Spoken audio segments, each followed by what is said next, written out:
Hello guys, പുതിയൊരു വീഡിയോയിലേക്ക് സ്വാഗതം. ഇന്നത്തെ വീഡിയോയിൽ നമ്മൾ സംസാരിക്കാൻ പോകുന്നത് മഴക്കാലത്ത് ശ്രദ്ധിക്കേണ്ട കാര്യങ്ങളാണ്. കുറച്ച് കാര്യങ്ങൾ മാത്രമേ പറയുന്നുള്ളൂ, സമയപരിമിതി ഉള്ളതുകൊണ്ട്. ഓക്കെ, അപ്പോൾ മഴക്കാലമാണ്, എല്ലായിടയ്ക്കും വെള്ളമൊക്കെ ഇട്ടൊക്കെയുണ്ട്, മഴയൊക്കെ സ്റ്റാർട്ട് ചെയ്തിട്ടുണ്ട്. അപ്പോൾ സൂക്ഷിച്ചിട്ടൊക്കെ നിൽക്കുക. നമ്മളിതിൻ്റെ ഡീറ്റെയിൽഡ് വീഡിയോ നാളെ ചെയ്യുന്നതായിരിക്കും. ഇന്ന് ടൈം കുറവായതുകൊണ്ട് ഒരു ചെറിയൊരു വീഡിയോ ആക്കിയിട്ടാണ് ചെയ്യുന്നത്. ഓക്കെ, മഴക്കാലത്ത് പ്രധാനമായിട്ട് ഉള്ള പ്രശ്നമാണ് റോഡിലുള്ള വഴുക്കലുകൾ.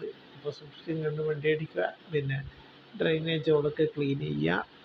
കാരണം ഇപ്പം പല റിപ്പോർട്ടുകളും വന്നിട്ടുണ്ട്, ക്ലീനിങ് ഒന്നും കൃത്യമായിട്ട് നടക്കാത്തത് കൊണ്ടാണ് വെള്ളക്കെട്ടുകളെല്ലാം ഉണ്ടാകുന്നത്. അപ്പോൾ അതുകൊണ്ട് ക്ലീൻ ചെയ്യുക. പിന്നെ മൊസ്കിറ്റോ ശല്യം കൂടും.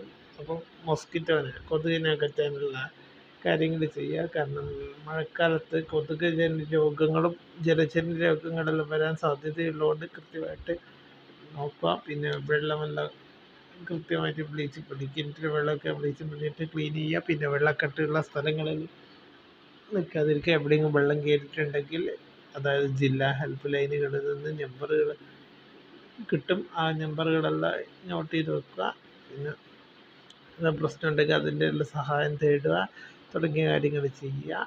ഓക്കെ, പിന്നെ വീടുകളിൽ പ്രോപ്പറായ വെൻറ്റിലേഷൻ, പിന്നെ വെള്ളം കയറി ഇറങ്ങിപ്പോകാനുള്ള വിധത്തിലുള്ള അധികം വെള്ളക്കെട്ടില്ലാത്ത വിധത്തിലുള്ള കാര്യങ്ങൾ ചെയ്യുക. പിന്നെ ഇടിമിന്നൽ ഉണ്ടാകുന്ന സമയങ്ങളിൽ ഇലക്ട്രോണിക് ഉപകരണങ്ങൾ ഉപയോഗിക്കാതിരിക്കുക. പിന്നെ പരമാവധി സേഫായിട്ടിരിക്കുക. ഒറ്റക്ക് മരത്തിൻ്റെ അടുത്തൊന്നും ഇടിമിന്നലുണ്ടാകുന്ന സമയത്ത് പോയി നിൽക്കാതിരിക്കുക.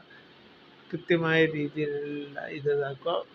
എവിടെയെങ്കിലും വയറുകളോ അല്ലെങ്കിൽ ഇലക്ട്രിക് കമ്പികളോ പൊട്ടി വീണിട്ടുണ്ടോ എന്നൊക്കെ ശ്രദ്ധിച്ച് നടക്കുക.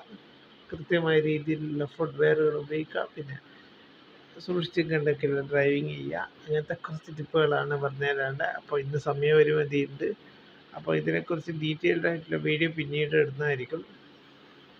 അപ്പോൾ അതുവരെ ബൈ.